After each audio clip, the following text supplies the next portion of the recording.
What's up, horse? I am a unicorn. What's the difference? I'll have you know I could end your puny mortal existence with a simple click of my hooves, snapping bolts of lightning to your skin and burning you to around 50,000 degrees Fahrenheit. So if you'd like to continue this train of conversation, go ahead. Huh, you have a pretty mane. I do have a pretty mane.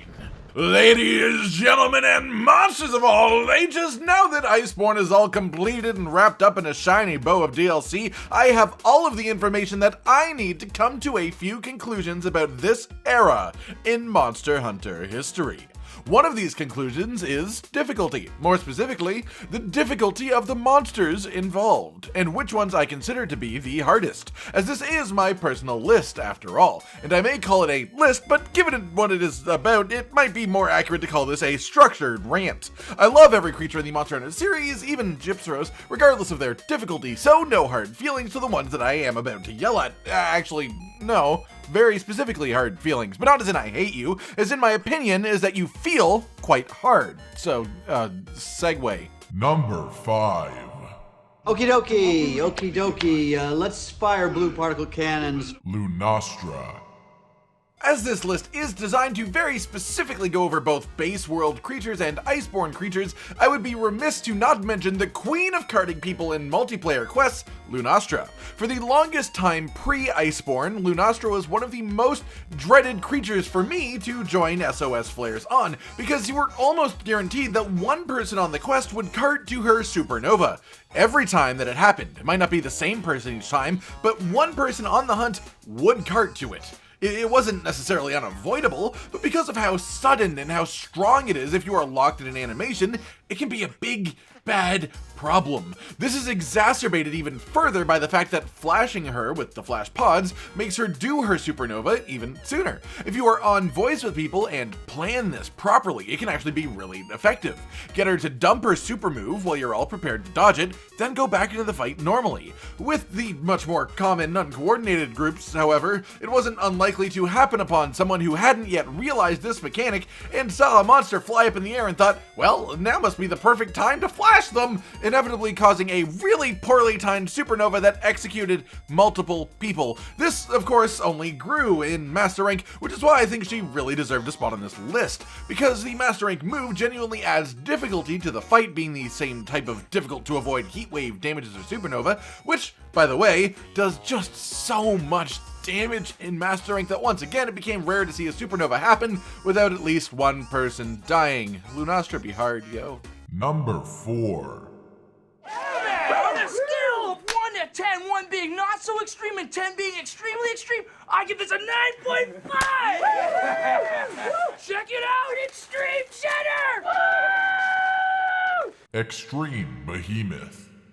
And for this one, I need to temper it immediately by saying I mean before we had Master Rank gear. I view this as a sort of compendium of my time through the game, not just the hardest monsters of the Iceborne expansion, but also considering the time that Monster Hunter World existed before Iceborne, and this is the perfect example. Arguably the most difficult fight in the entirety of Monster Hunter World, and it was for somewhat odd reasons. The fight didn't quite feel like a Monster Hunter monster. It felt like an MMO raid boss, which was a very purposeful feeling, as this was a quest from a crossover with a literal MMO, so there were some interesting mechanical crossovers. As a result, I think this fight originally may have been harder to complete with an SOS flare group than Fatalis is in Iceborne. However, once you had a nicely coordinated group with a bit of practice, he became way easier than something like Fatalis. Still, he's on this list because I remember how hard Josh and I had to go at him for our first kill. Multiple sessions of fighting him on 2 separate days. He was a truly quite difficult fight. Hell, even now, I imagine some people who go to him on Master Rank gear still struggle, but whenever I've done it with people on stream with full endgame Master Rank builds, he just dies in about 8 minutes and does tickle damage, so as long as you know how to deal with the meteors and protect the comets, you'll do just fine these days. Honestly, I know that it's weird to count him differently from regular Behemoth for the purposes of a list like this, given that he is one quest-specific monster, but so is Behemoth. An Extreme Behemoth is different enough of a creature in the way that the timings and everything just lines up. It's all so scripted and everything in a way that changing those timings makes it just a straight up different fight. Honestly, a part of me sort of wishes that there was a master rank balanced version of this fight. Then I remember the absolute pain that he caused me, and you know what? I'm good. Number 3. The slime and the slime and the slime and the mud! Raging Brachidos. This was a very welcome experience in Iceborne, and one that came quite surprising to me as well. I had expectations, or at least hopes, of seeing Raging Brachidos coming in the DLC, but I don't think any of us could have predicted quite what we got. A half-scripted, proper boss fight feeling experienced against an incredibly upgraded monster, an absolute beast of a wyvern. His absolutely gargantuan size made it quite difficult to dodge most of his regular attacks, as you had to either dodge much further away from him than a normal monster, or perfectly time your iframes to avoid the damage.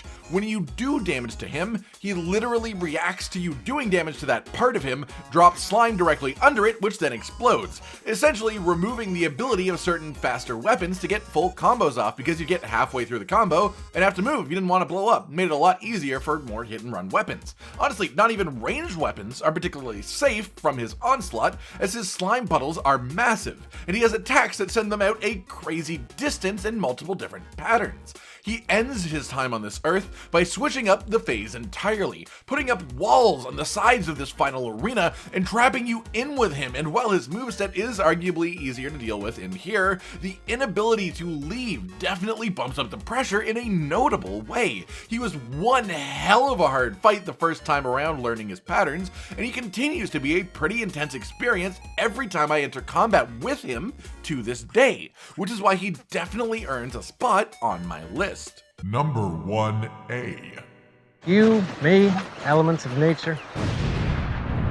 Elatrion. Here is where things get a little bit more interesting. Yes, I labeled this as a 1A, and that is to say that rather than being a straight up number 2, I view him as being the very slightest, smallest amount behind number 1, and for one specific reason. The first time that you fight them, or more accurately, the route to your first kill. Elatrion, to this day, has held people in place as a wall for a number of reasons, but one of the most interesting initial reasons was one of the mechanics behind Eschaton Judgment, and the way that it basically forced your group to use proper elemental weapons and elemental sets. Like, not just stick on a weapon that has a tiny bit of element, but make an actual set around being elemental. And not only that, but you need a couple of different elements, because sometimes he's in ice mode, sometimes he's in fire mode. For some players, this was as simple as switching to another set that they already have existing sitting in their box, because some people just have a bunch of elemental sets. But for users of many weapons, arguably even most weapons, like say Greatsword for example, you had to get a little bit more creative. Most users ending up having to genuinely farm out a new set and a new weapon to even have a chance at killing Elatrion, because that's just how his mechanics worked. I don't think I've heard of anyone beating Elatrion the first time they went into the quest, because you just don't know what to expect until you get there. That said, even when you get past the whole Eschaton Judgment elemental flinch part of the fight and into the actual meat of it, the actual core combat that he is a difficult fight. His ability to use every element not only ends up giving him a ton of move variety and a ridiculous amount of patterns that you need to memorize in order to effectively avoid attacks, but it culminates in giving you just tons of elemental blights all the time. Have you ever wondered what it's like to have water blight and ice blight at the same time? The answer is you don't want to know. Not to mention that dragon blight straight up stops you doing elemental damage until you get rid of it, or the fact that the actual explosion of Eschaton Judgment is insanely hard to heal through unless you've either gotten 2 elemental flinches, which is difficult to get, or if you bring Astera Jerky, which is to say that this fight requires the most preparation in the game to be successful at, as far as I'm concerned, in terms of needing to bring an appropriate set, building an appropriate set even, getting blight resistance maybe, or at the very least a giant stack of nullberries, and tons of Astera Jerky, which is an item used very rarely in the rest of the game, rarely even brought up in the rest of the game, and even then, as I mentioned, his base moveset is no walk in the park either. So even once you overcome all of that preparation, all of that knowledge base that you have to build to be able to enter this fight on fair terms, you still have to be good enough to just not cart 3 times to his attacks before you kill him. All of this to say, I think this fight at least has the same difficulty of first kill as number 1 on this list, even if the fight itself over time gets a little bit easier. Number 1. Armed with inspiring performances by Benedict Cumberbatch, these motion tests helped us hone in on speech and how to convincingly animate a dragon's facial structure to deliver dialogue. Hold up, did they just say that Eggs Benedict Cucumber Patch moves his mouth like a dragon? Fatalis. I feel like this surprises absolutely no one.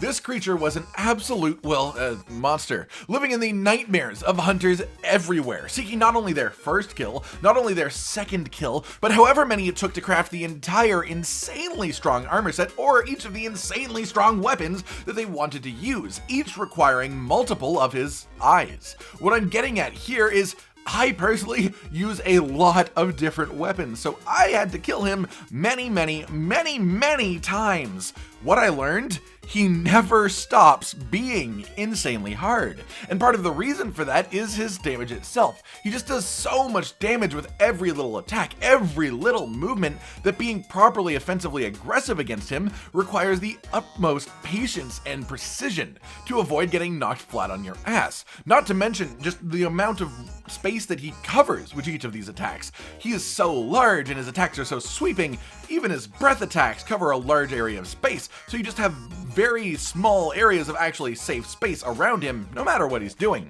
I adore the importance of the siege weaponry usage on this quest against him, for example, but it definitely made this fight a lot harder, in less coordinated groups at least. And to this day, I think I've killed him in an SOS flare group twice, out of dozens and dozens and dozens of attempts. Even back when people were posting the special assignment with 5 feints, it was incredibly common to just see 3 of those feints go up in flames in the first 2 minutes of the fight, and I could never once really get genuinely upset at anyone who died because I knew it was just as likely at any given moment that I would fall over myself. I don't think any other monster has struck that kind of intense fear in my heart for the entire duration of the hunt. Some monsters strike fear into you for a moment or two when they're doing their strongest moves, or at least something particularly powerful, but Fatalis was unique in the way that you are always a brief moment from death if he really just chooses to kill you. All it takes is one tiny little mistake on your end. No matter how practiced you are against him, no matter how many times you have already killed him, all it takes is one mistake to cart. Alright everyone, I've been Cotton Dinosaur, and this has been my personal list of the top 5 hardest monsters in Monster Hunter World and Iceborne, including my experiences from just base Monster Hunter World as well. Do you agree with my choices? Who do you think should be on this list that isn't? Like if you liked the video, subscribe and hit the notification bell for more, and most importantly, ladies and gentlemen, until next time, stay sweet. Josh, Cotton, and Hollow with the videos, dropping the humor like a hammer on your tippy toes, bringing entertainment on a daily arrangement to take our insanity and turn it into entertainment. Yes, I said entertainment twice, to reiterate that it is nice to look into your faces on a mostly daily basis when you let us in your homes to make the whole world a stage. Goodbye.